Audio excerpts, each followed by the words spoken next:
El 10 de mayo de 1969, dos hombres hacen un escalofriante descubrimiento en el río Long Tom de Oregón.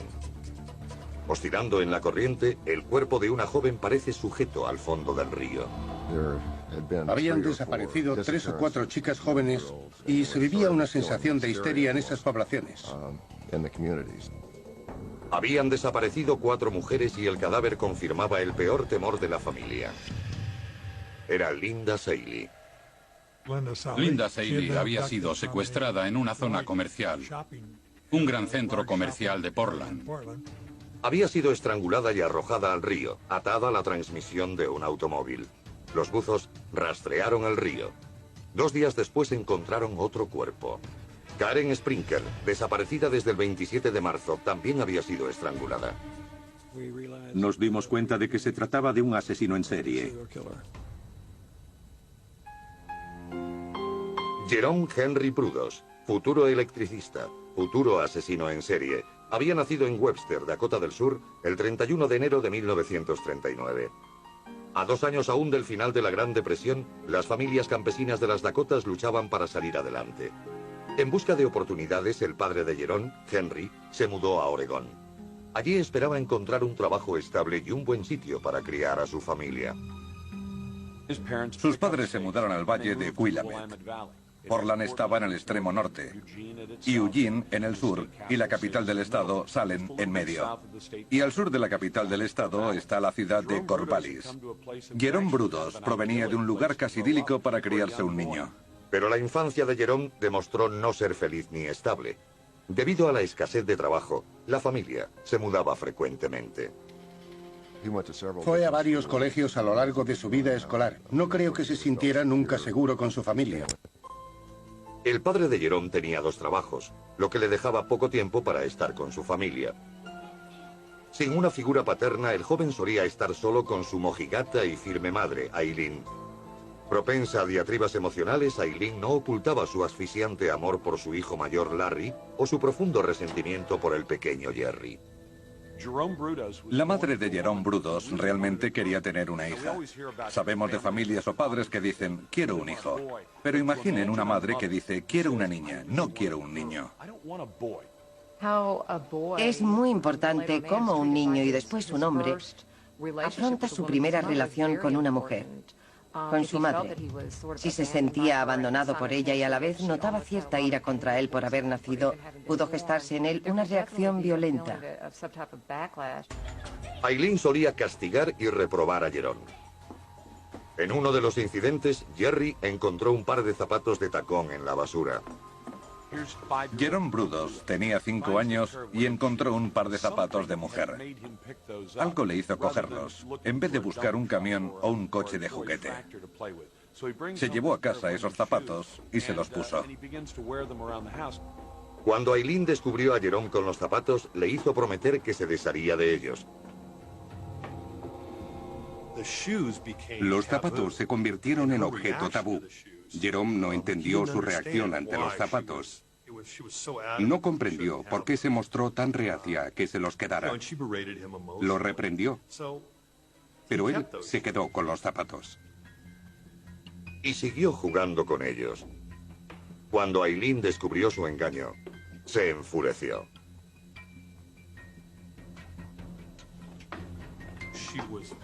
Perdió el control y quemó los zapatos delante de él. Recibió ese mensaje de su madre, un mensaje de profunda desaprobación. Estaba mal hecho, era algo desagradable, sucio y no debía volver a hacerlo. Eso alimentó su furia y probablemente hizo que empezara a sentirse indefenso y vulnerable.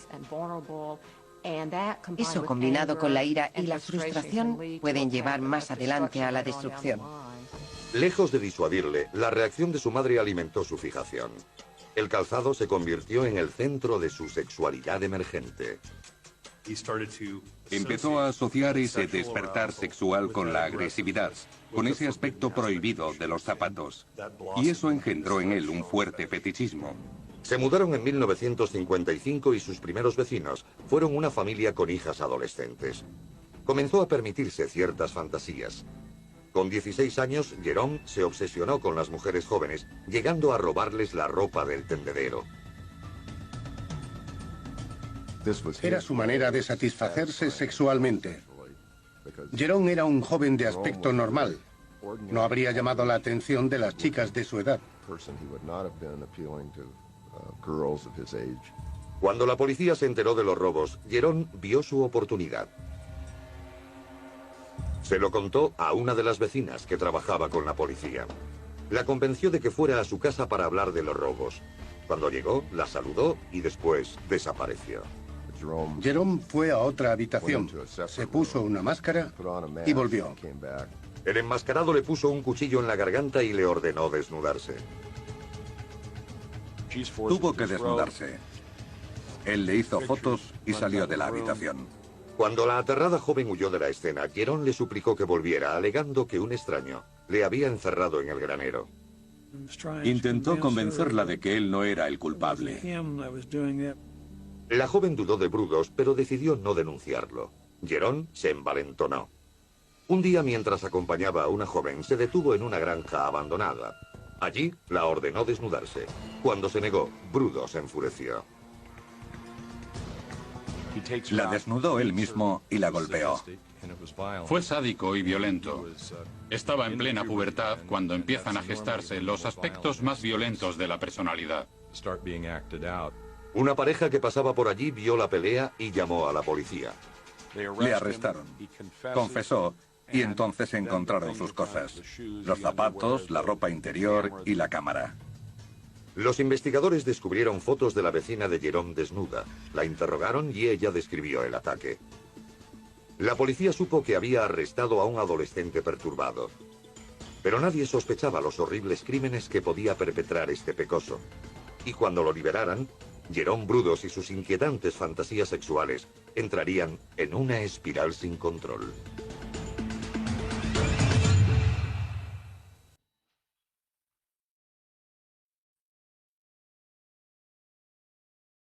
En 1956, el joven de 17 años, Jerome Brudos, era un adolescente profundamente atribulado.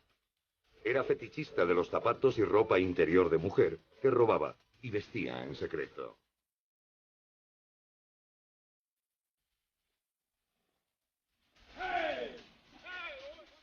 Había sido detenido tras golpear a una joven obligándola a desnudarse a punta de navaja. Las autoridades enviaron a Jerome al Hospital Estatal de Oregón para su evaluación psiquiátrica y tratamiento. Los médicos esperaban que el joven se rehabilitara. La mayoría hemos visto a alguien voló sobre el nido del cuco con Jack Nicholson. Ese es el hospital. Ese es el edificio en el que lo internaron. Si recordamos el tipo de patología que se describía en esa película, vemos que ese es el entorno en que se desarrolló el joven Jerome. Jerome les contó a los psiquiatras una horrible fantasía. Veía una prisión subterránea donde escondía a chicas secuestradas. Se imaginaba celdas donde poder meter a las chicas cuando quisiera. Estos deseos nacidos de la mente perturbada de un fetichista no alarmaron a los psiquiatras de Jerome. Desgraciadamente, los expertos no supieron ver su maldad. Le dejaban ir al colegio durante el día y volver al hospital por la noche. Y cuando se sentaron a estudiar lo que había hecho y cómo se comportaba, lo encontraron bien. No sufría ninguna enfermedad permanente. Era la misma explicación que les daban a los padres. Era una fase. Se le pasaría. Enero de 1957. Tras 9 meses en el hospital de Oregón, los psiquiatras le diagnosticaron esquizofrenia fronteriza. A pesar de este diagnóstico, lo consideraban apto para vivir en sociedad y lo pusieron en libertad. Brudos volvió a casa para terminar el instituto. Aunque demostraba una gran inteligencia, destacando en electrónica, le faltaba motivación para alcanzar el éxito. Fue uno de los últimos de su clase. Tras fracasar buscando trabajo, se alistó en el ejército en 1959. El ejército lo envió a Fort Ord, en la bahía de Monterrey, California. Termina yendo al ejército y sigue teniendo extrañas fantasías y ensoñaciones que no son reales. Tiene que ir al psiquiatra y el médico decide que es peligroso dejarlo en el ejército y que hay que expulsarlo. Dado de baja en el ejército por sus peculiares obsesiones, regresó a Oregón a vivir con su madre. Tuvo una fría acogida. Aileen insistió en que Jerome durmiera en la leñera detrás de la casa. Pronto volvió a caer en sus antiguas costumbres, robar zapatos y ropa interior femenina. Y como aumentaba la obsesión, volvió a atacar a mujeres. A plena luz del día intentó secuestrar a una mujer que trabajaba para la compañía telefónica. Volvía de comer y la abordó cuando se disponía a entrar en su oficina. Cuando ella se resistió, él le puso las manos alrededor del cuello e intentó asfixiarla. Cayó al suelo inconsciente, le quitó los zapatos y la dejó allí. Lo que crecía dentro de su cabeza empeoraba cada vez más porque, como suele ocurrir con las obsesiones, las primeras cosas que te sientes obligado a hacer parecen satisfacer sexual o psicológicamente. Pero llega un punto en que no basta y hay que hacer más. Jerome Brudos, aún virgen, no sabía cómo hacer más. Desde que se mudó a casa trabajaba como técnico en una emisora de radio local. Un amigo del trabajo le organizó una cita con una joven de 17 años llamada Ralphine. Fue la primera cosa positiva, el primer comportamiento social interactivo que desarrolló. Ralphine quedó entusiasmada con el que parecía un hombre responsable a sus 23 años. Él le demostró cariño y un gran afecto. Cuando Ralphine se quedó embarazada, sus reacios padres consintieron el matrimonio. La pareja se casó en la primavera de 1962. Al principio Ralphine, joven e ingenua, obedecía a las exigencias de un marido mayor y muy controlador. Hacía cosas como decirle que paseara por la casa, hiciera las labores domésticas y cocinara desnuda con tacones altos. Jerome también prohibió a Ralphine entrar en su taller del sótano. Allí construyó una habitación oscura para revelar fotos impúdicas. Había fotos de Ralphine a medio vestir y desnuda, o vestida con ropa robada. En Ralphine, Jerry había encontrado a una muñeca cautiva con la que siempre había soñado. Al principio, la dócil e inexperta joven no pensaba demasiado en sus extrañas exigencias. La gente busca siempre lo mejor en otra gente. Tendemos a pasar por alto los malos modos o comportamientos extraños de los nuestros. Cuando te casas con alguien así, intentas protegerte. Jerome no lograba conservar su trabajo y la familia se mudaba constantemente. Poco a poco, Ralphine se fue volviendo más autoritaria. Se negaba a ser fotografiada o a participar en los juegos de Jerome. Como Ralphine se le escapaba, Jerome buscó otros modos de satisfacer sus fantasías sexuales. Se vestía en secreto con ropa de mujer y a menudo llevaba ropa interior femenina bajo su atuendo de trabajo. Para alimentar su fetichismo, Brudos robaba ropa a las mujeres que le gustaban. Psicológicamente, robar ropa de mujer le da la sensación de controlar a esas mujeres, te gusten o no.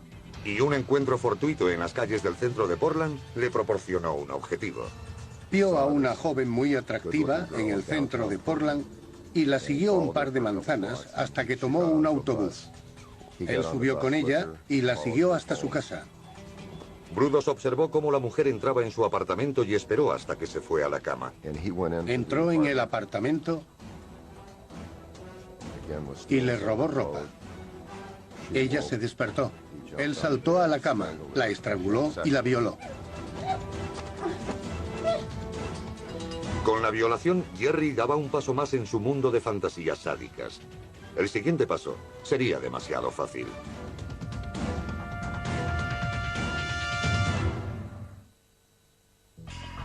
Diez años después de su internamiento adolescente en el hospital de Oregón, Jerome Brudos lograba escapar de la ley.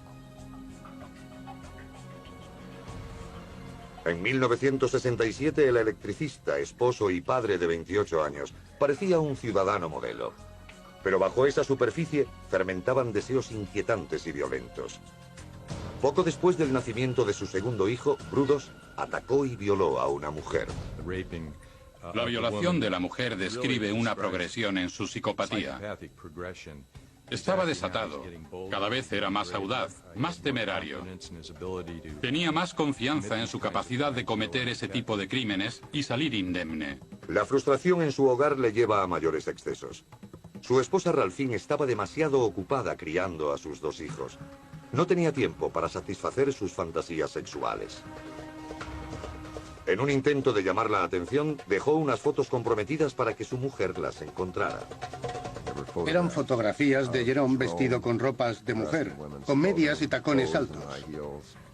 Su mujer ignoró las fotos del travestido y Jerome empezó a pasar más y más tiempo en el taller del sótano. Cuando se casaron, eligió a alguien que no hiciera demasiadas preguntas. Ella no quería saber toda la historia. Eso sería psicológicamente perjudicial. El 26 de enero de 1968, Linda Slosson, de 19 años, vendía enciclopedias de puerta en puerta en el barrio de Brudos. Vio a Jerome trabajando en el jardín. Él se mostró entusiasmado por las enciclopedias y ella le siguió al interior de su casa. La llevó al sótano con la excusa de no querer molestar a los de arriba. Cuando la tuvo en el sótano, se aproximó a ella por detrás y la golpeó en la cabeza con un madero. El golpe no la mató. Brudos terminó la faena estrangulando a Linda hasta dejarla sin vida. Después, subió y le dio a su esposa dinero para que se llevara a los niños a comer fuera. El sello característico de la psicopatía es esa falta de empatía, la sensación de tener derecho sobre algo, el narcisismo. La mayoría de los asesinos en serie son psicópatas. Es el trastorno de la personalidad que les permite cometer un homicidio y continuar la vida con su familia como si nada hubiera ocurrido. Con su familia fuera de casa, Jerome podía dar rienda suelta a sus fantasías sexuales con su víctima. Para algunos asesinos en serie, lo bueno es la interacción con el cadáver y el control y la cercanía que tienen con él. Porque cuando la víctima está muerta, tienen el control absoluto sobre ella. Eligiendo de su colección de ropa interior femenina, Jerome le puso tacones altos y lencería e hizo numerosas fotos. Cogió una sierra y le cortó uno de los pies. Lo guardó como trofeo. Lo metió en el congelador. Periódicamente lo sacaba. Era un objeto fetiche para él. Le ponía un zapato de mujer y se masturbaba. Se excitaba con él. Por la noche, mientras su familia dormía, Jerome metió el cadáver de Linda Slosson en su coche. Ató el cuerpo a la transmisión de un automóvil y lo arrojó al río Lontong.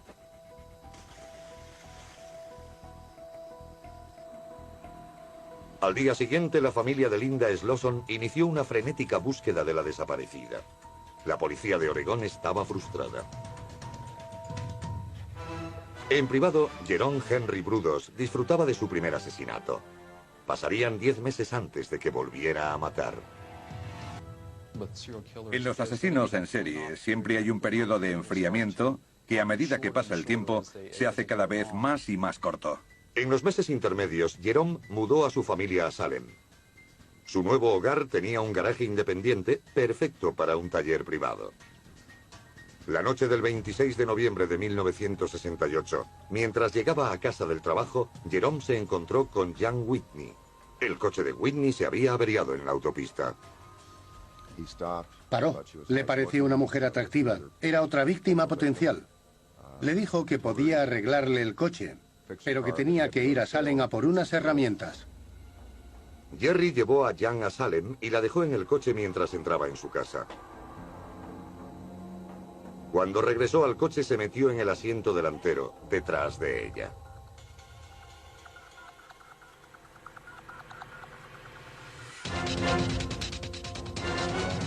Cogió una correa de cuero y la estranguló con ella. Abrió la puerta del coche y la cerró de manera que la correa quedó fija alrededor de su cuello y cometió atrocidades mientras ella moría.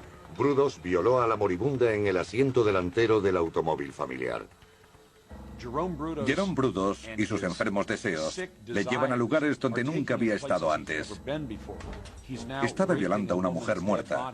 Al final, la dejó colgando de un gancho como un trozo de carne en su garaje. También hay una subyacente corriente de violencia y furia en él. La mala relación con su madre le hace sentir ira. No es lo que ella quiere y eso le da vergüenza. Esa vergüenza va unida a su sexualidad porque su madre no quería que llevara zapatos de mujer y transfería esa representación de la sexualidad al resto de las mujeres de la sociedad. Brudos mantuvo el cadáver de Jan Whitney colgando del garaje durante 5 días, violándola repetidamente. Jerry Brudos era un asesino lujurioso. Ese tipo de asesinos mata y mantiene relaciones sexuales con los muertos. La necrofilia es otra de sus motivaciones. Con el cadáver de Jan Whitney colgando, Jerome llevó a su familia a pasar un largo fin de semana fuera.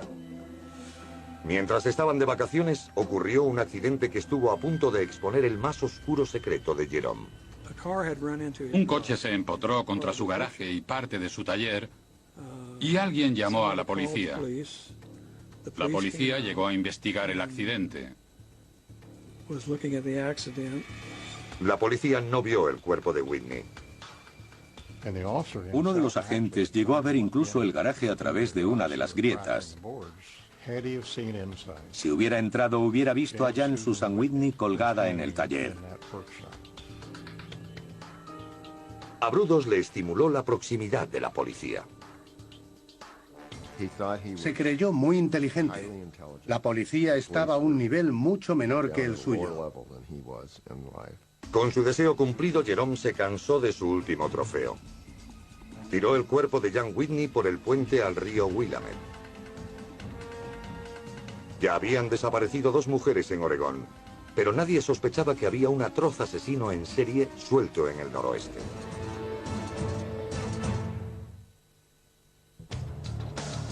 En la primavera de 1969, 2 mujeres de Oregón habían sido asesinadas a manos de Jerome Brudos. Ambos cuerpos habían sido violados y mutilados. Los asesinatos habían seguido a sendos encuentros con Brudos. Sus fantasías lo habían convertido en un asesino en serie. El electricista de 30 años esperaba que las mujeres llegaran a él, pero estaba a punto de empezar a cazar a sus víctimas. Imaginen lo audaz que se había vuelto. Ya había violado, había matado, había robado ropa de mujer, había hecho todo eso y parecía querer hacer algo mucho más temerario. El 27 de marzo eligió un lugar tranquilo, el aparcamiento de los almacenes Meiker and Frank de Salem. Karen Sprinker, una universitaria, fue la primera mujer a la vista. Los Sprinker vivían al sur de Salem, a unos 3 kilómetros de los grandes almacenes. Ella acudió allí para comer con su madre. En un rincón apartado del garaje, Jerome abordó a Karen y la obligó a meterse en el coche. Llevaba una pistola de juguete. La secuestró con esa pistola y la llevó a su taller. Parece ser que ella hizo todo lo que pudo por salvar la vida. La desnudó y la vistió con diferentes conjuntos, con zapatos de tacón y esas cosas. Para asegurar a su prisionera, Jerome ató una soga alrededor de su cuello y la sujetó al techo, pasando la cuerda a través de un cabrestante. Accionó el torno y la levantó medio metro del suelo, entró en casa, comió algo y vio unos dibujos mientras ella se estrangulaba al final de la soga. Cuando Brudos regresó al garaje, Karen había muerto. Abusó del cadáver, pero ahí no terminó todo. Brudos quería un trofeo. Le cortó los pechos e hizo un molde con ellos. Quiso hacer una especie de busto en bronce con el pecho de la mujer. Jerome ató el cuerpo de Sprinker a un motor. Sin ser visto, izó el cuerpo sobre el puente y lo lanzó al río Long Tongue. Mientras Jerome se deshacía del cadáver, la familia de Karen Sprinker intentaba comprender su misteriosa desaparición. Sabía que algo pasaba. Sentí como un escalofrío por la espalda. Hablamos con la policía y le notificamos su desaparición.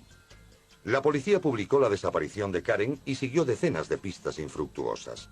Mientras, la familia Sprinker organizaba partidas de búsqueda creyendo desesperadamente que terminaría por aparecer. Mientras Davis y los Sprinker se aferraban a la esperanza, otra joven vivía ajena al peligro que le acechaba. El 21 de abril, Brudos escogió a Sharon Wood cuando cruzaba la calle hacia el aparcamiento de la Universidad de Portland. Encajaba en su perfil, delgada, atractiva y sola. Bajé las escaleras y cuando llegué, ese hombre me apuntaba con una pistola y me dijo que si no gritaba, no me dispararía. Me rodeó la cabeza con su brazo, pero yo le mordí con todas mis fuerzas en el dedo pulgar. Lo último que recuerdo es que me golpeó muy fuerte en la cabeza. Vi las estrellas. Y después saltó y salió corriendo. La resistencia de Sharon asustó a Jerome, pero logró huir sin llamar la atención. Desgraciadamente, la policía de Portland no relacionó inmediatamente al atacante de Sharon con la mujer que había desaparecido. Brudos volvió a atacar. Su siguiente víctima fue Gloria Smith. Era una niña de 12 años que iba al Instituto Paris Junior de Salem. Jerry Brudos usó una pistola para secuestrarla. Cuando se dirigían al coche y pasaban entre dos casas, la niña vio a una mujer que arreglaba su jardín y aprovechó para salir corriendo hacia ella. Brudos se subió al coche y huyó alimentando otro fracaso. No estaba preparado para enfrentarse a las mujeres que le plantaban cara o a las que gritaban e intentaban escapar, porque no era del tipo de personas que salían en su busca. Quería que fueran un juguete en su taller. Se dio cuenta de que debía atraer a sus víctimas en vez de asustarlas. Compró una placa falsa de policía y comenzó a acechar el aparcamiento de un centro comercial de Portland. Allí vio a Linda Shaley, de 22 años. Cuando Linda se aproximaba a su coche cargada con regalos de cumpleaños para su novio, Brudos la abordó. Se puso delante con la placa haciéndose pasar por un agente de seguridad, informándola de que había habido muchos robos y de que tenía que acercarse a comisaría para un interrogatorio. Linda entró en el coche de Jerome. Él la llevó de Portland a Salem, directamente a su garaje.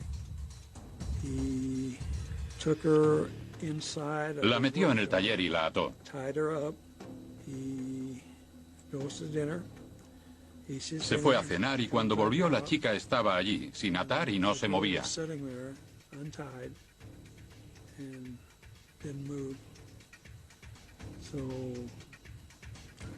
Ella debía tener en mente que iba a liberarla.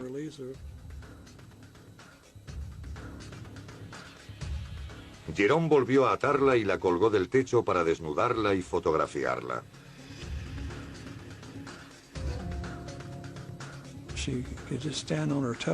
Podía estar de puntillas sin asfixiarse.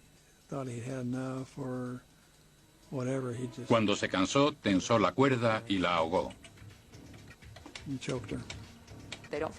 Ellos no sienten las emociones como el resto de la gente.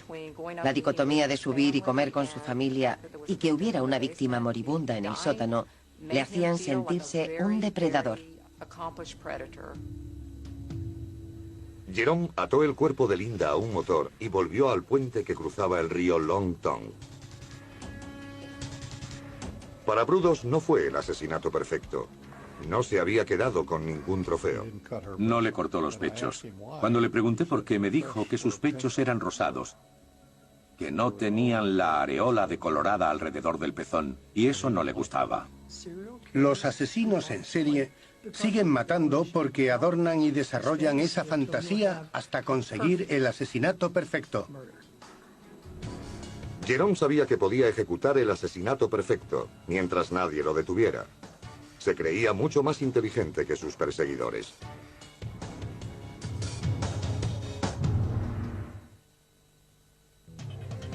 Entre enero de 1968 y abril de 1969, desaparecieron al menos 4 mujeres de Willamette Valley, en Oregón.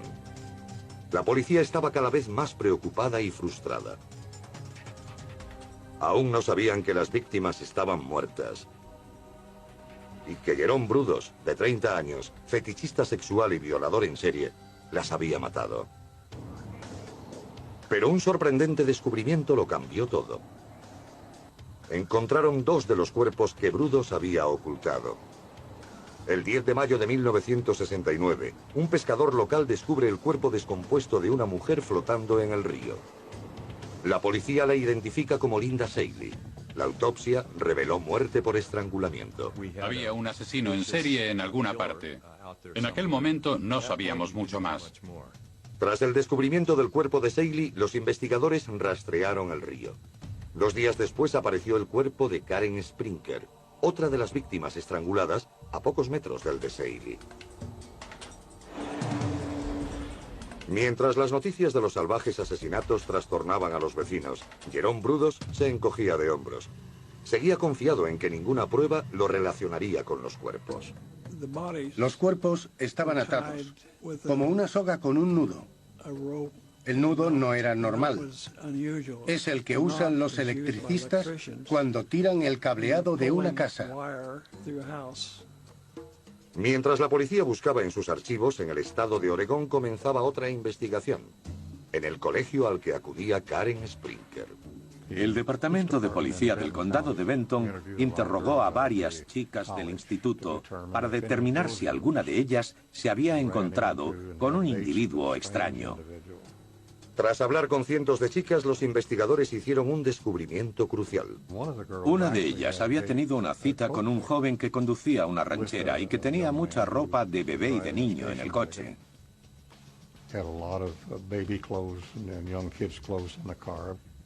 Otra estudiante dijo haber visto a un hombre rondando por la residencia de estudiantes. El hombre dijo ser un veterano de Vietnam en busca de compañía, pero no dejaba de hablar de las mujeres desaparecidas. Ella lo encontró escalofriante y accedió a ayudar a la policía para tenderle una trampa. La policía le dijo que se pusiera en contacto con ellos si volvía a dar señales de vida. Lo hizo y la policía le estaba esperando. Se identificó como Jerry Brudos. El detective Jim Stovall pidió los antecedentes policiales de Jerome Brudos y descubrió que era electricista. Pero lo más importante, Stovall se enteró del internamiento psiquiátrico de Jerome por sus ataques adolescentes. Le hizo una visita para indagar algo más. Fuimos al garaje y hablamos allí. Los agentes encontraron la soga con la que habían sido atados los cuerpos de Karen Sprinker y Seeley. Había claros indicios de que podía ser el responsable. Los agentes no tenían una orden de registro. Sin la soga, carecían de pruebas cruciales. Inexplicablemente, Brudos solucionó el problema. Dijo, parecen interesados en la soga. ¿Quieren un trozo? Yo le dije que sí, y me cortó un trozo. Los asesinos en serie están convencidos de que son más inteligentes que los agentes. Cometen errores porque creen que no pueden cogerlos. Con la ayuda del asesino, los científicos forenses relacionaron rápidamente a Brudos con la soga que usó para atar a sus víctimas. A pesar de sus bravatas, Brudos se alarmó por el interrogatorio de la policía. Hizo una discreta visita al abogado Daley Drake. Mantuvo su inocencia en todo momento. Yo le dije que si era inocente, no habría ningún problema, pero que si era culpable, no debía dejar que la policía investigara su casa o sus coches. Brudos tomó el consejo al pie de la letra. Cuando la policía obtuvo una orden de registro para su coche, él se adelantó a los acontecimientos. El interior del coche estaba mojado. Cuando le pregunté qué había pasado, me dijo que había ido a un lavacoches. Se había dejado la ventanilla izquierda bajada y se había empapado. La policía necesitaba desesperadamente pruebas para arrestar a Brudos. Les preocupaba que pudiera fugarse a Canadá. Si Gloria Smith, la estudiante a la que había atacado el 22 de abril, lo identificaba, podrían acusarle al menos de secuestro. Le enseñé 10 o 12 fotos, se las puse delante y le dije, tómate tu tiempo, míralos bien a todos y dime si ves a alguien que te resulte familiar. Se paró y dijo, este se parece mucho, pero el otro tenía muchas pecas. Era la foto de Jerome Brudos. El 30 de mayo de 1969, la policía alcanzaba a Jerome y Ralphine Brudos mientras se dirigían al norte hacia la frontera canadiense. La policía los seguía con una orden de arresto. Decidimos ejecutar la orden de arresto y cuando llegamos a Salem no salió de la autopista, siguió en dirección norte. Tuvimos que detener el coche y lo detuvimos. A 400 kilómetros de la frontera, la policía encontró a Brudos oculto bajo una manta en el asiento de atrás. Cuando lo arrestamos y le dimos la ropa de la cárcel, vimos que llevaba panties de seda de mujer. Dijo sentirse más cómodo así. Me llamó desde la cárcel a medianoche y me dijo que lo habían arrestado. Me preguntó si podía ir. Tuvimos una sesión de 5 horas en la que me confesó todos los asesinatos y me contó todos los detalles más escabrosos de cada uno. Drake escuchó asombrado por los crímenes y por la falta de remordimiento de su cliente. Jerome era frío. Carecía de emociones humanas cuando me describió algunos de los crímenes más horribles que haya cometido nadie. Yo le recomendé que guardara silencio, que no tuvieran ningún contacto con la policía. La policía lo tuvo bajo custodia, pero ¿podrían mantenerle allí?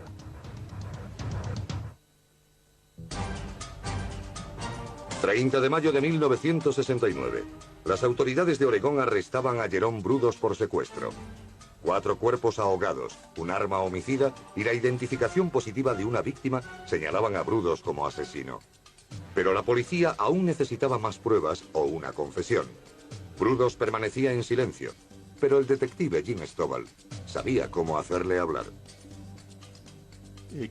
Dijo tener un coeficiente intelectual de 165, así que había que jugar con eso.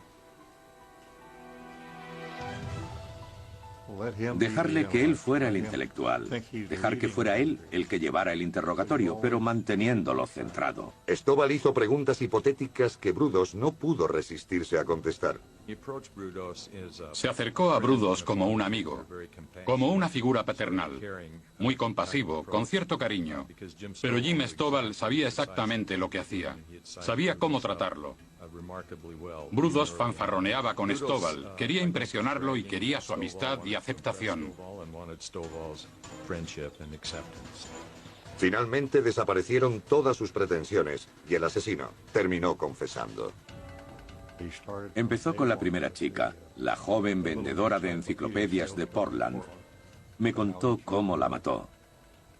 Luego la chica Larson, Whitney y Saley. Lo que hizo con los cuerpos. Todo fue saliendo a la luz. Brudos incluso explicó cosas que la policía no había sido capaz de imaginar. Por ejemplo, las misteriosas quemaduras en el tórax de Saley.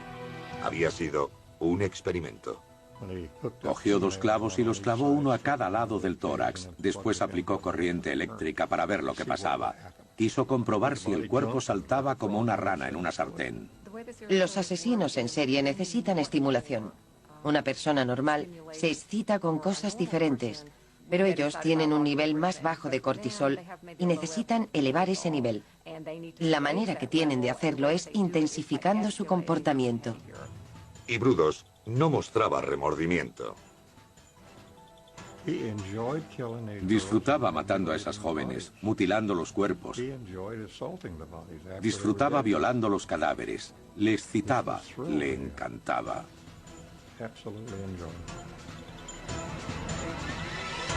No tenía conciencia, no tenía remordimientos. Me dijo que las mujeres a las que había asesinado no eran más que objetos para él. Y metafóricamente, Brudos la describía como papel de regalo. Una vez que lo has usado, te deshaces de él. ¿Por qué no hacerlo cuando ya no se va a usar? Con la confesión de Brudos, la policía pidió una orden de registro de su taller. El 3 de junio empezaron a recoger pruebas. Recuerdo que las fotografías estaban pegadas con cinta al cajón de un armario. Había fotos de todas las mujeres, vestidas y desnudas, algunas vivas y otras ya muertas.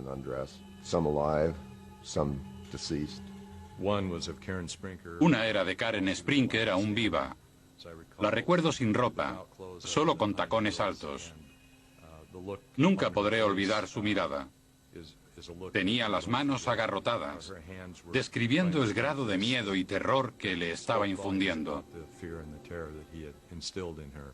En una de las fotografías, el asesino estaba tan absorto en su fantasía que no se dio cuenta de su propia presencia en la instantánea. Había puesto un espejo bajo el cuerpo y estaba haciendo una fotografía que reflejaría su zona íntima. Mientras se inclinó para hacer la foto, se retrató a sí mismo en el espejo. En la casa, los investigadores encontraron pruebas aún más horribles. A Karen Sprinker le mutiló los pechos e hizo pisapapeles con ellos. Los encontramos en su casa. Y cuando encontraron las llaves del coche de Jan Whitney en casa de Jerome, obtuvieron la prueba que lo acusaba de 3 asesinatos. Yo, como abogado de la defensa, tuve claro que Jerome era culpable. E iba a ser difícil preparar cualquier tipo de defensa legal, como no fuera por enfermedad mental. El 4 de junio de 1969, un equipo de psiquiatras sometía a Brudos a una batería de test. Debía sacarse todos los trucos de la manga. Decir, sí, lo hice, pero estoy loco. Lo hice, pero mi madre me hizo hacerlo. Hubo un total de 7 evaluaciones. Desgraciadamente, todas indicaron que no estaba legalmente loco.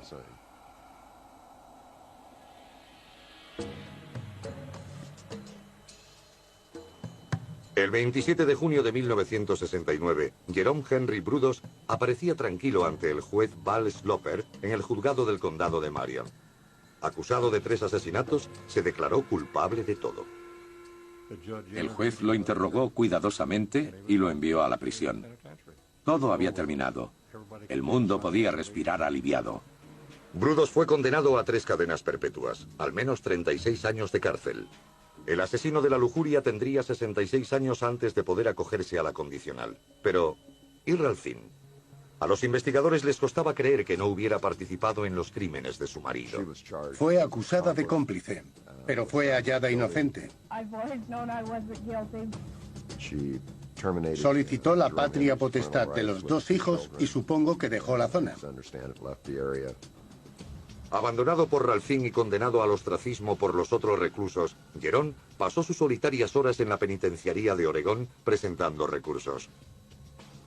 Se presentó en numerosas ocasiones ante el tribunal encargado de la condicional, pero era obvio que no iba a salir nunca de la cárcel.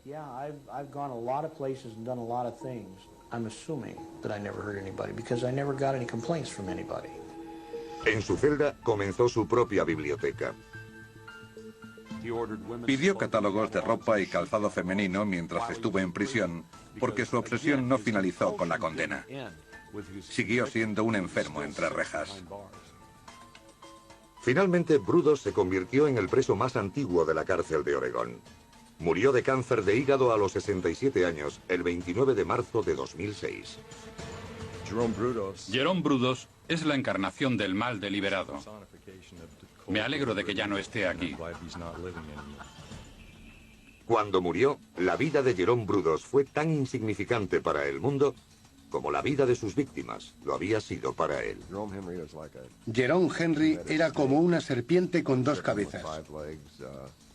Pero nadie sabe por qué Dios creó a una criatura semejante.